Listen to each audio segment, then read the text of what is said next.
7 सितंबर 2019 ये वो दिन था जब मिशन चंद्रयान 2 फेल हो गया था। विक्रम लैंडर जब 335 मीटर की ऊंचाई पर था तब ऐसी कौन सी तकनीकी खराबी आई जिसके कारण वो मून में जाके क्रैश लैंडिंग कर बैठा। विक्रम लैंडर को जिस ट्रैजेक्टरी में जाना था वो उस पाथ को फॉलो नहीं कर पाया और इसके सॉफ्टवेयर में भी बहुत सारी प्रॉब्लम्स आ गई थी, इसीलिए वो मून की सरफेस से जा टकराया। तो चलिए अब इसको समझते हैं और भी गहराई में, तो वीडियो को ध्यान से देखना। सतीश धवन स्पेस सेंटर जो कि आंध्र प्रदेश में स्थित है, चंद्रयान को यहाँ से ही लॉन्च किया गया था। अगर इसके लॉन्च सेटअप की बात की जाए तो LVM-3 जिसे लॉन्च व्हीकल मार्क 3 भी कहते हैं, और इसके दोनों तरफ बूस्टर लगे हुए होते हैं जो कि चंद्रयान को स्पेस में लेके जाएंगे। इसमें मेन चीज है वो इसके अंदर है जिसे चंद्रयान 2 कहते हैं। जैसे ही चंद्रयान 2 लॉन्च हुआ तो बूस्टर इग्नाइट हुए और चंद्रयान को कुछ दूरी तक ले जाकर अलग हो गए, और फिर L110 इग्नाइट हुए और चंद्रयान 2 को स्पेस में लेकर गए। कुछ समय बाद चंद्रयान 2 के कवर अलग हो गए और उसके कुछ समय बाद L110 भी अलग हो गया।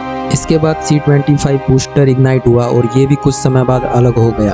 अब सिर्फ विक्रम लैंडर और ऑर्बिटर ही रह जाते हैं। अब ऑर्बिटर अपने सैटेलाइट पैनल ओपन करेगा और पृथ्वी के चारों ओर चक्कर काटेगा। हर चक्कर में चंद्रयान 2 पृथ्वी से दूर होता जाएगा और इन सब में इसकी मदद करेगा रॉकेट थ्रस्टर। फिर एक समय ऐसा आएगा चंद्रयान 2 पृथ्वी की ऑर्बिट छोड़ देगा और मून की ऑर्बिट में चला जाएगा। फिर चंद्रयान चांद के चक्कर लगाते हुए चांद की सरफेस के और करीब जाएगा, और एक समय ऐसा आएगा कि ऑर्बिटर और विक्रम लैंडर दोनों अलग अलग हो जाएंगे। ऑर्बिटर तो अपनी सेम ऑर्बिट में चक्कर लगाएगा, लेकिन विक्रम लैंडर चांद की सतह के और नजदीक जाना शुरू कर देगा और ऑर्बिटर अगले कुछ सालों तक इसरो को काम की जानकारी देता रहेगा। अब आप ये सोच रहे होंगे कि जब सब सही चल रहा था तो प्रॉब्लम आई कहाँ, तो आप वीडियो को और भी ध्यान से देखना क्योंकि असली खेल यहीं से शुरू होता है। विक्रम लैंडर जहाँ पे लैंड करने वाला था वहाँ से 4 किलोमीटर वाले एरिया को फाइन ब्रेकिंग फेस कहा जाता है और 4 से 8.3 किलोमीटर वाले एरिया को कैमरा कोस्टिंग फेस कहा जाता है। 8.3 किलोमीटर से आगे वाले एरिया को रफ ब्रेकिंग फेस कहा जाता है। जब Vikram lander rough breaking face में एंटर हुआ तब तक सब सही था, और जब इस फेस की एंडिंग हुई तब तक भी सब सही ही था।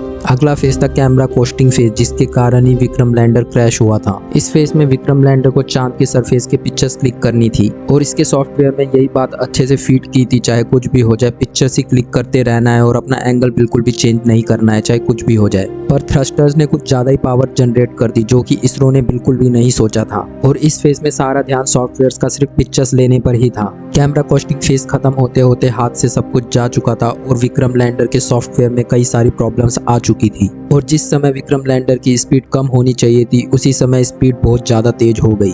विक्रम लैंडर को जहां पर लैंडिंग करनी चाहिए थी उससे 810 मीटर की दूरी पर उसने क्रैश लैंडिंग कर दी और ये मिशन फेल हो गया।